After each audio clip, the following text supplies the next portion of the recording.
Hello and welcome to Sportish, where we talk about life through the lens of sport. I'm Libby Trickett. And I'm Georgie Trickett. And this is another one of our awesome episodes, Georgie, which is all about ASAPD. And I think about having conversations about the different forms of disability and how sport can be such a amazing vehicle for participation, for community involvement, For rehab, all those sorts connection. of things. And this week we have in the studio an organ donation advocate, kidney transplant recipient, and Australian transplant athlete in Emmy O'Neill. Welcome, Emmy. Thank you both for having me. Emmy, I think I need to start this conversation and be really honest and acknowledge my own ignorance in that I actually had never thought about organ transplant and organ donation as being part of the disability spectrum. Yeah, I didn't actually think about it like that. Is that common that people don't have that awareness? I think there's a couple of ways to answer that one. I think that transplant, the first important thing to say is transplant is a treatment, not a cure. So the long-term effects of having a transplant, the medication that you need to be on, you're immune compromised for a long time, or forever for most people who are on the medication. Some of the meds also deteriorate your bone density. They also deteriorate your muscle growth and rehab. So there's a lot of long-term effects with having a transplant. And for me, as a kidney transplant recipient, I was on dialysis first. And when you're in end-stage kidney failure, there is dialysis or there is a transplant. So both are treatment options and both have their own different outcomes and benefits and positives and negatives. But the most important thing is that transplant is a treatment. So I wouldn't have even thought of it like that. That's so interesting. Do you know, I think even me, myself, going through a transplant, it's 5 years in September this year. When I look back to when I first entered kidney failure, I kind of saw transplant as, it's the thing. And then it fixes you. Yeah, I'll never need to think about it again. And it's been over the last 5 years, and it's being around more transplant people and more transplant recipients that I've understood that actually it is a treatment, and it may last for a long time, but it may not. You just actually never know how long your transplant's going to go for. So Transplant Australia actually classifies athletes for swimming, cycling and athletics as transplant athletes. So we're recognised by the Australian Sports Commission as a national sporting organisation with a disability, and athletes can apply for a multi-class in some of those sports. So there is a great opportunity for athletes to compete against like people. That's so interesting. And I really want to come back to the classification and being a transplant athlete. If it's okay with you, can we start with how you came to be a kidney transplant recipient? Absolutely. So I turned 40 this year. Yes, girlfriend. And my journey started 40 years ago. So when I was born, my mum had an emergency cesarean and I was unresponsive when I was born. And in the time that it took the doctors to resuscitate me, 3 minutes to bring cardiac back and 9 minutes for respiration. In that time, my kidneys actually shut down. So they became, I suppose I entered kidney failure at birth. And I remember my parents saying when I was in the NICU that they were like, oh, she's growing. But I wasn't actually growing. I was just retaining fluid. So they didn't realise it immediately. No, we were always warned, my parents were always warned that there might be more of cognitive issues because of the lack of oxygen. But the only real effect was that my kidneys shut down at birth. They then became scarred, and kidneys are really resilient little organs. So they kind of bounced back and worked together my entire life as one. So I had the two, they were scarred. I lived a very normal, active childhood, adolescence, young adult. And then as I got older, the kidneys started to wear down. Pregnancy, as we know, has huge impacts on every part of our body. Libby will never do it again. No, I can't. My body will be like, absolutely not. And so with the pregnancies, both my children came prem because they were watching to make sure my kidneys were going to go okay. And then after my second pregnancy, every time I got sick, so anytime I needed antibiotics or if I had some form of gastro from the kindy bug, any type of virus, it just impacted my kidneys, and they slowly went into end stage renal failure. Right. And I started dialysis in 2018 while I waited for a transplant. And at the time... Was that always the plan, to kind of start with dialysis and then... Yes, that was the plan back then, absolutely, because our kids were quite young. As much as my husband would have loved to have donated, we decided that we just wanted to keep him untouched by surgery, not removing anything at this stage, so that he would be there in case something happened. But yeah, it was obviously very challenging doing dialysis with young children. And also during a pandemic? Well, yes. So then COVID came. So I actually had my transplant during COVID, so in 2020, just after they opened back up the surgery. So there was a period where they stopped doing kidney transplants in Brisbane. And were you delayed because of that? Yes. Everyone was delayed. Yeah. I mean, originally... You're never going to know how long your wait time is. Yes. It's dependent on so many different circumstances. But yes, it was delayed, and it was quite an isolating time to have a transplant as well, because there were no visitors. So when I went into hospital for the transplant, you're alone. You're not allowed, people visiting you post-transplant. So it was quite an isolating time post-transplant, but also just the most incredible time, because I had spent 26 months on dialysis, going to hospital multiple times a week, missing out on so much with the kids. So to receive that call was incredible. Could I ask what is involved in dialysis? Because I think there will be like a lot of people who wouldn't even know what that entails. No, that is true. Well, there's two types of dialysis. So there's peritoneal dialysis and hemodialysis. And peritoneal is where they go through your stomach. I didn't opt for that route because you can have that at home actually. And because the kids were really young and still climbing into bed, I did not want cords and things. No, thank you. And You don't want to be yanking on anything. No, and I wanted to keep it separate as much as possible. That's So I chose in-centre, and essentially there's a few different ways that they can do it. For me, they created what's called an AV fistula in your arm. So they connect an artery and a vein together so that it has lots of blood flowing through it. So it gets really big so that it can fit in the dialysis needles. So they put 2 needles. I probably should have said trigger warning if you don't like needles, but they put 2. I just felt a bit woozy. They put 2 needles in your arm, and one is to take out the blood. It goes through a machine, the dialyzer, which filters it, and then back in your body, and it does that over and over again. And it's essentially doing what a kidney would do. So our kidney filters our blood. So it's filtering the blood through the machine. And some people, I was very fortunate, I only needed to go into hospital twice a week for 4 hours at a time on the machine. But, it's probably 5 or 6 by the time you get there. It's a day. It's an event. Some people are there 3, 4, 5 times a week on dialysis. So I was quite lucky, and we did that because the kids were really young. So every month they would check that they were happy with how I was going health-wise, and they were able to keep it at twice a week. But you essentially, for what I did, I would just sit in a chair for the 4 hours on the machine, not moving your arm where the needles are in, and just let the machine do its thing. It's not a nice experience. No, that's incredible.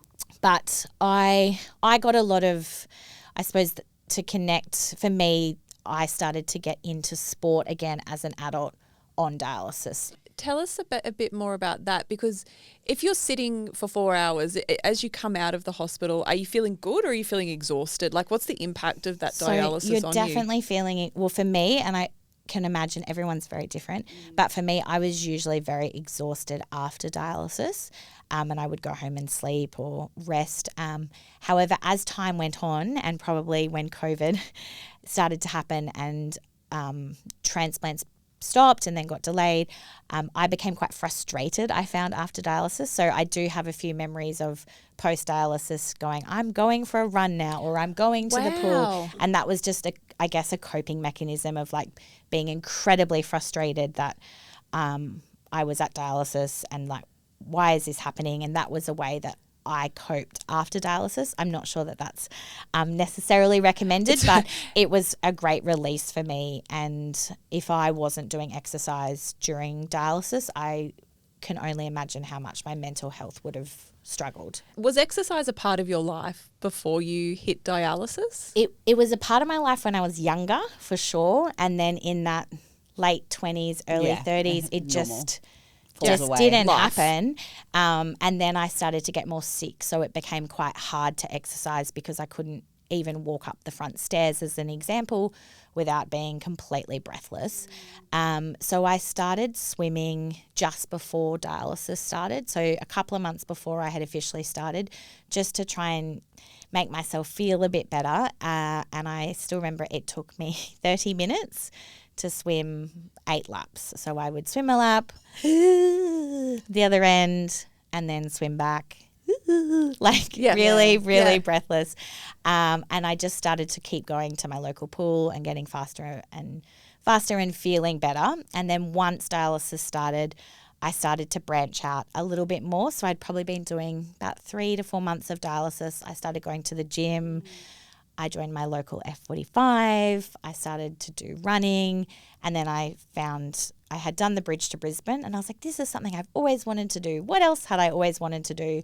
And I'd always wanted to try a triathlon. And I went, I'm going to train for a triathlon while I'm waiting for my transplant. That's incredible. And those little things were like goals, and any event I signed up for, it was like, okay, I just need to get to that goal. And if I haven't had a call for the transplant, or if my health is feeling worse than it was, I've got this goal to look forward to. And it kind of it was like something that gave me hope each time. Because I guess when you're sitting on dialysis, you don't know when that phone call is going to come. You don't know how long you're looking down the barrel of a dialysis situation.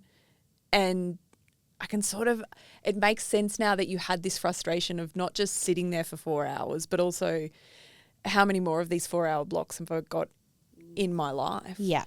And to be honest, I'm really lucky to have only been on dialysis for 26 months. Yeah. The wait time is a lot more in Australia. It's even a lot more if you're an Indigenous Australian. So really just want to acknowledge my privilege there of 26 months. But regardless, it still felt like a very long time when you're sitting in the chair. And that was actually how I first came across Transplant Australia. I was scrolling Instagram, as you do when there's not much else to do, and I saw that there were these Australian transplant games happening at the Gold Coast in 2018, and I was like, oh, what is the Australian Transplant Games? That looks really fun. And I started to deep dive, and then I realised it said you could do the games if you were a dialysis patient. And I remember thinking, okay, well, if I haven't had my transplant by the next games, I can still go and represent Queensland. And so it was just this really exciting. I loved sport when I was younger. It was a dream to do something like that, but it just fell away. So it was a great connection. Do you feel like obviously mentally the exercise and the movement and the goal setting of sport helped in that kind of process with dialysis and then leading into your transplant. Do you feel like the physical aspect helped you prepare as well for the transplant itself? Absolutely. So I remember when I actually got my call for the transplant, I was training for my first ever sprint distance triathlon, which would have been my longest at the time. And a sprint distance is like a 750 swim, is that right? Yeah, it's half basically. A 5K run, 20K bike. So yeah, half Olympic. A mini, yeah. It's tiny. It's tiny. It's so easy. No. It's not. Like, it's not. But it's, no shade. It's no Ironman, but it was my biggest at the time. It's still big. It was big. I used to swim 50 metres, Emmy. I swam for 23 seconds. So which no is shade. Amazing. Well, you're very kind, but it's amazing. No sprint distance triathlon.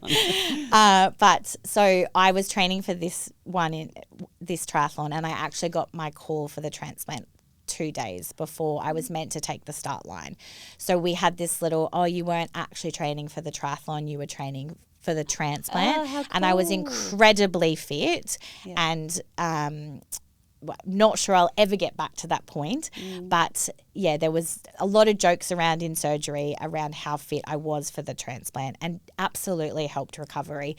But more so, I truly believe that the dialysis journey was easier, not just mentally, but because I was physically active and moving my body every day, it made dialysis work better. And that there is a huge gap there, and there's a huge need to be able to have more support for patients to do exercise. That's a definite need. Yeah. That's so What you just said was fascinating, to say that you weren't just training for a triathlon, you were training for a transplant. I mean, that mind-blowing. What you've done in terms of putting sport into everyday life, just that's so powerful. So powerful. But it's true. And I think that's why it's a kind of a really weird 360 or 180 or whatever you want to say for work-wise to be now working on the other side of that and trying to help encourage transplant recipients to find their own sport, because it doesn't have to, or physical activity, it doesn't have to be doing a triathlon, and it doesn't have to be running an ultra marathon, or it doesn't have to be going to the World or Australian Games. It's about finding a sport or movement for you, and that can change depending on how you're feeling or what your phase of life is in. For me, it changes all the time. And when I finally got to do an Olympic triathlon, the Noosa, a couple of years ago, it was such a huge tick off my bucket list. And then about a month later, I got a massive blood clot, and it all just changed what I wanted to do. And I didn't no longer...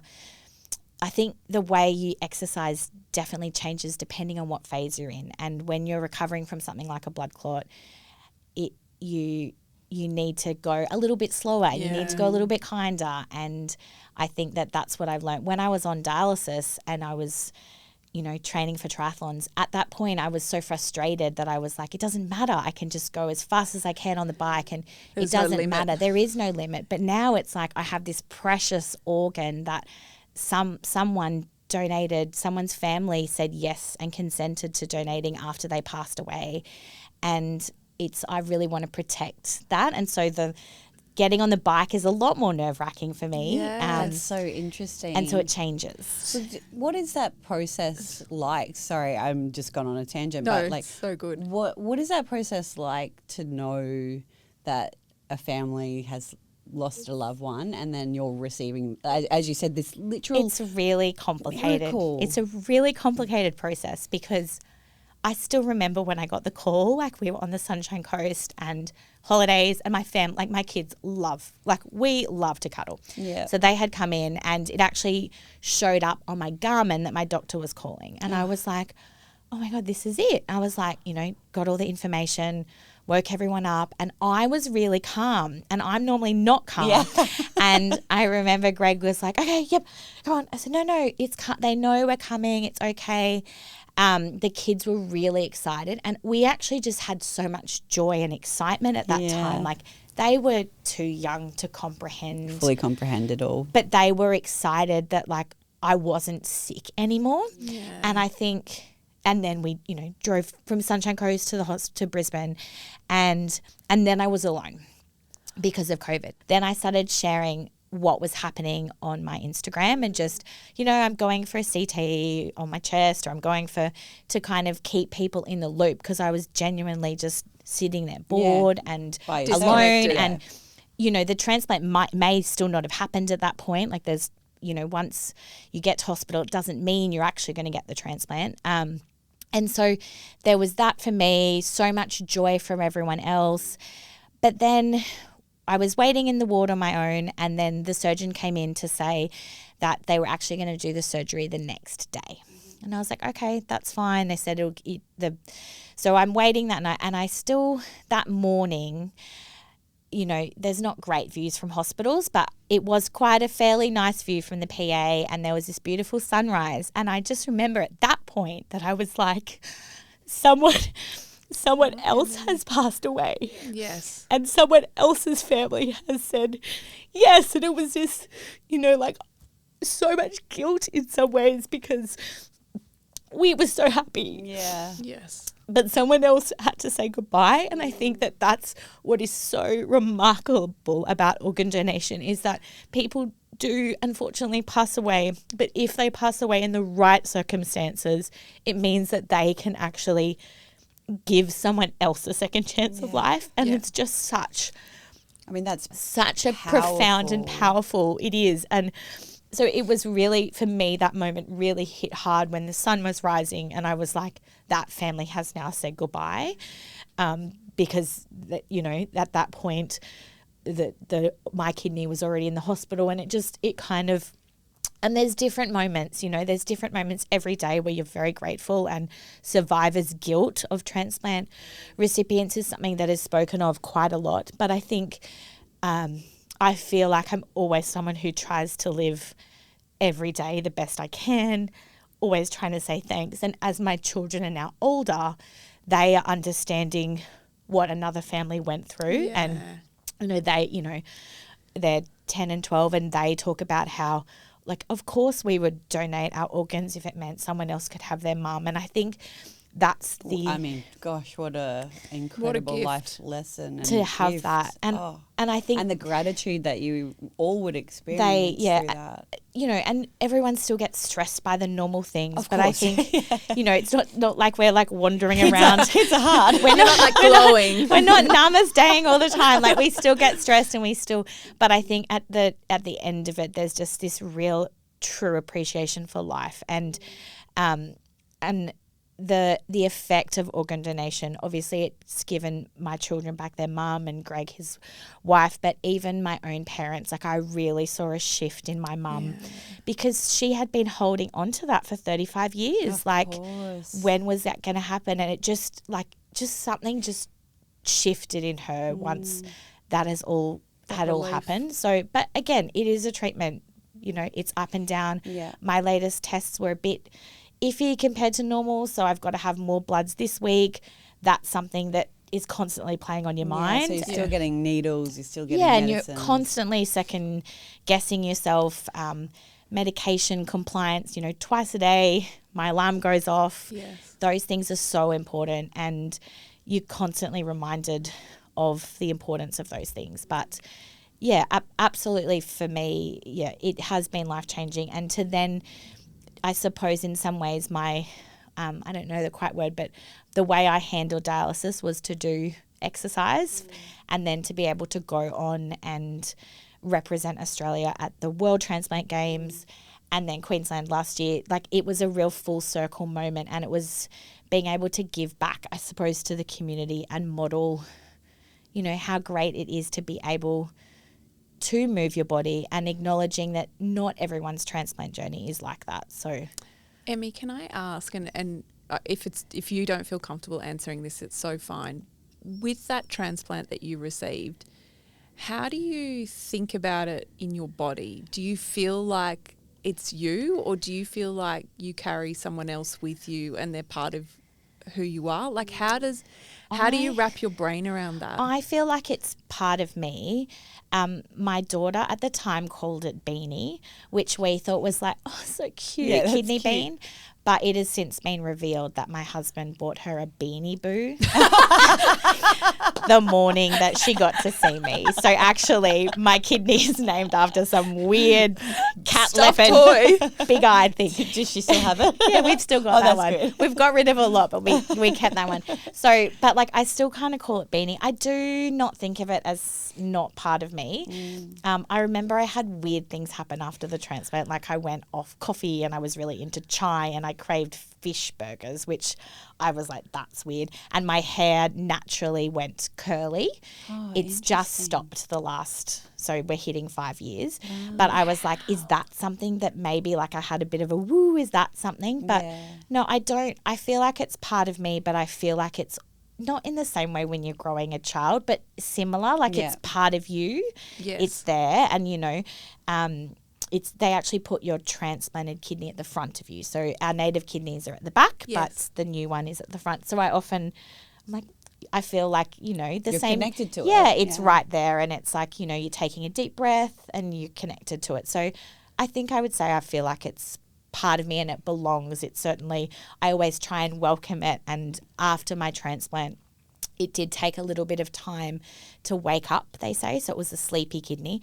And we would sing like, wake up, Like we would sing songs. So I feel let's wake up Lockie now. Wake up Jeff was our generation. But I think the original that I got sent was the original. Anyway, I think it's someone else now. Anyway. Yeah, it's Lockie. But yeah, like we would sing lots of like, you know, wake me up, like just stuff like that, which is silly. No, but it just was something that I suppose helped me. So yeah, no, I'd say I feel connected. I want to ask you about your experience at competing at the World Transplant Games, because, you know, we often talk about the athletes in these sorts of conversations, but I'm interested to understand what it meant for your family and, you know, to watch you who has gone through so much physically, you know, not in the exercise sport world, but physically you've been through so much, to go and then represent Australia. Well, I think this is going to make my family sound a bit harsh. But they don't care. We have harsh families. Yeah. You're in a safe space. They care, but they thought I was coming back with a participation certificate. There is nothing wrong with a participation certificate. But I probably, you know, I'm a very competitive person when I play sport, but I had no idea what I was competing against. And you know, they were like, don't be so hard on yourself, just go and have a good time, have fun. And yeah, they probably didn't anticipate. So I went on my own actually, because Greg had started a new job and the kids with school life. And it was actually quite fun as a mum to have. Yeah. And also I had a whole week of just like doing sport and meeting other transplant recipients from around the country and around the world. It was an incredible experience, you know, doing the parade of nations and opening ceremony. Amazing. But to actually compete, as you would know, but to compete and to know that you were competing for Australia, but also yourself was just, it was huge. And I got picked for a relay on the first day, and I remember thinking, this is my chance for a medal, like a relay is a chance.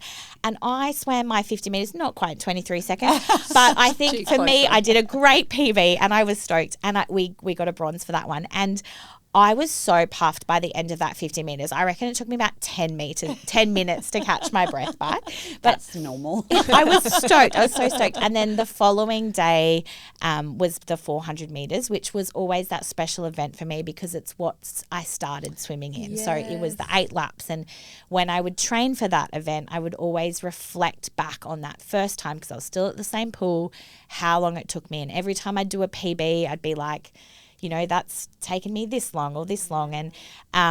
And so to get a gold medal in the 400 metres by 0.007 of a second, something ridiculous. It was epic. And just watching that footage back of the Australian team cheering on the side, I could see as I was breathing on the side of the pool, everyone go, go, go. I love that. And then because I was bilateral breathing, I could also see how close I was to the bridge. And but I didn't know, neither of us knew who'd won till we turned around. And to see that footage was amazing. And then my favourite part was that when my mum was, because they did televise that, so my family did get to see that. And when they did the medals, because they were racing different age groups in the one pool, my mum actually thought I got bronze. And so when they called me out for gold, I won't repeat what she said, but she was like, you know, tears and blah, blah, blah, blah, because she was so like gobsmacked and shocked. And so it was, you know, it was special just to go there, but it was so special for that 400 metres to go, okay, well, when I started in kidney failure, it took me 30 minutes and now I've done it in 7 minutes something. That's incredible. With a transplant. Like it just was a really full circle moment for me. Like it wouldn't have mattered if I'd not got a medal. It still would have been a full circle moment, but it was a very great cherry on the top of a great cake. So it was incredible. You're now the sport and participation manager at Transplant Australia. What made you decide to move into a role like that? And what had you been doing before? What brought you into that sort of profession? I had been doing lots of different things before. Beside dialysis, of course. Yes.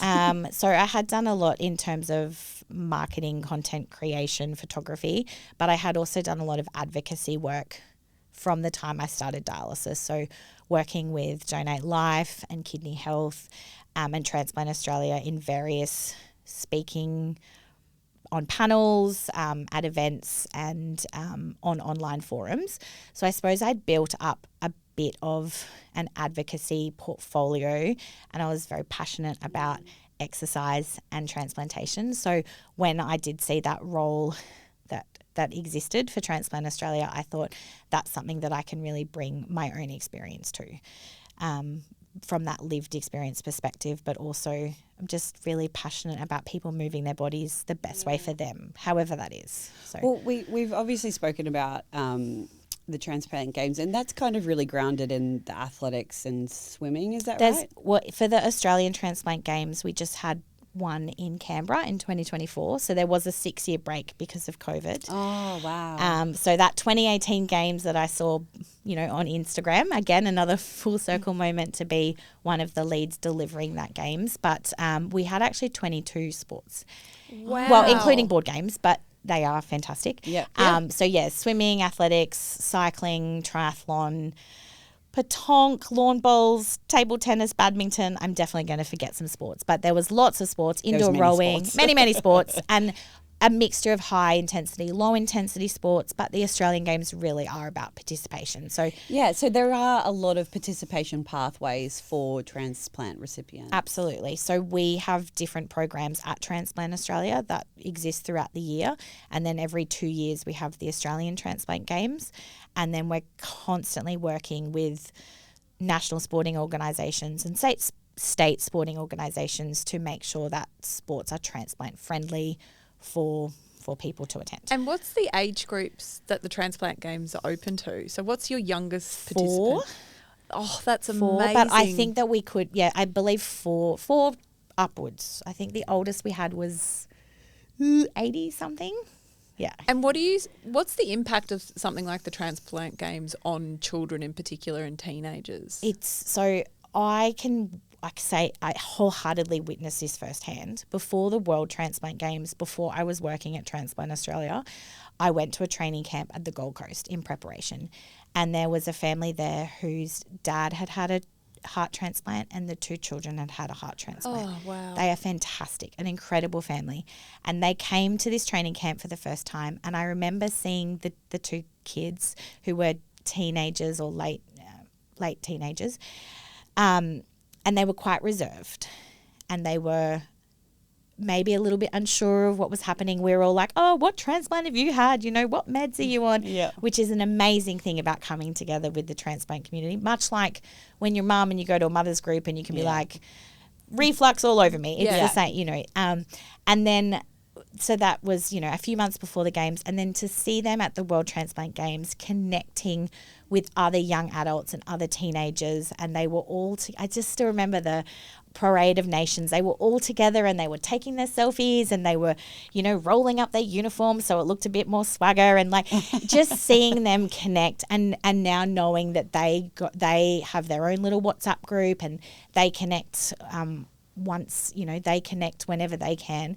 I think it's really powerful because I was obviously an adult when I went through dialysis and a transplant, and that was hard enough. I can't fathom how hard it would be to have to go through that So as isolating. a child or a young adult. There's already so much going through your mind when you're a teenager. So much to work out. Throw in, health conditions, throw in medication compliance, throw in a transplant. So that connection for young adults and children is so crucial. If people are coming from different sports or, clubs and they're listening to our conversation, is it a difficult thing to create an inclusive environment for those sporting clubs for people who have received transplants? I think that for all sports, inclusivity is possible across any disability. It's just about taking the time to find out what each person needs, because each disability, each person is unique, and what they are going through is completely different. So I've got a kidney transplant. Someone else who has a kidney transplant might have completely different needs. So I think that it's really about taking the time to talk to someone who's wanting to come to your club and say, what are some of your limitations? How can we help you? Yes. And because sometimes I would say I'm quite in tune with my body. So when I was training at my triathlon club, if something didn't feel right or if it was too hard, I'd be like, okay, I'm just going to sit out. But some people don't have that physical literacy or the confidence to advocate for themselves. So I think it's about just having a constant dialogue between, if we're talking down at club level, between someone who's wanting to come, and just keep that really open and keep the conversation open. And if it's with a junior, of course, talking to the junior as well, making sure their parents are there, but letting those junior recipients advocate for themselves is really important. Emmy, you're a triathlete, you're a swimmer. I'm fascinated to understand what your next goal is, because I cannot believe that you're not sitting there with something that you're aiming bubbling for. in the back of your brain. But it was, and I was like, I'm going to do an Ironman, or I'm going to do a 100K that's a lot. ultra. I feel that's like too you much. need to do that. But I it's feel not. like that's too much for everybody. But that's what I mean. That's what it always was. Like it was, 40, just after 40. I'm going to. It's not. It's not. I broke my foot the year I turned 40. It's not high rock. Nothing. It's not. I think. My kids are a little bit older now, and they are starting to do a lot of extracurricular. Yeah. I never thought it would be like this, but they are. And I feel like... Welcome to your Uber years. Yeah, it is. It terrifying. It's, I've got a good playlist. It's okay. But I think that it's turned the tables. And like I talked about earlier about the changes in how I exercise. For me at the moment, there's so much going on. Walking my little puppy is... Yes, can you please just tell me a little bit about your dog, because I've deep dived on your Instagram and he is just delicious. Well, I think if you look at my Instagram, it's gone very hardcore from swimming and triathlons to puppy. But look, I did break my foot at the end of the year, which was a case of bad bone density. Yes. So I just trying to slow down, I suppose, walk my puppy Augie, who I absolutely love, who I never knew I could love a dog like this. They're the best people. I did not know it was possible. Yeah. So I used to hate walking, which is why I would always run, because I found walking really boring. It's not boring when you have a little friends, because you can talk and you can stop. Yeah. So trying to do more of that in nature as well. So just taking those moments, which will then link back to trail running one day. But I think just taking a back seat, focusing on weightlifting, and just slowing it down, because everything else is so fast. But I think that is such a powerful thing for all people, honestly, to be able to slow down, listen to what your body needs at each phase and in each season. Yes. Is so important. I mean, I was the same coming off the back of training 35 hours a week when I was an Olympic athlete. And then you go, a walk. That doesn't even count as exercise. And now I realize that it does. And I do hot laps around my suburb all the time with my kids. And that's a joyful thing, because exercise is meant to actually be quite fun. Yes, it is. And I did have fun doing the high intensity things. Yeah, that is fun. It is fun, but it's not possible to do that when you've then got to take your own kids to squad swimming and then bring them home and then work. I just can't fit it all in. And so it's taken me a little bit to realise that that's okay. And there will always be a triathlon or a trail run. And there are great athletes who are older than me smashing those. So maybe when I turn 50. Yes. But for now, just actually slowing down and really being present and actually just enjoying this second chance of life with my kids, because it's so precious and it is only a treatment. I don't know what the future holds. So I just want to soak them up, enjoy the walks and lift heavy weights. I think that is such a beautiful place to finish. Emmy Georgie. O'Neill, it's been an absolute pleasure having you in the studio. Thank you so much for being so generous in sharing your story and giving everybody a really good idea of what sport can look like at any season of your life, and how it can be something that really helps you prepare for something you don't even know. It could be just around the corner. Yeah. Thanks again. Thank you both for having me. Thank you so much for listening to this week's episode of Sportish. We will be back in your ears next week. In the meantime, you can catch up with us at our socials at Being Sportish, and we'll see you then. Bye. Bye. We would like to acknowledge and give thanks to the traditional owners of the land we record this podcast on, the Yagara and Turrbal people, and their continued connection to the land and waterways on which we meet.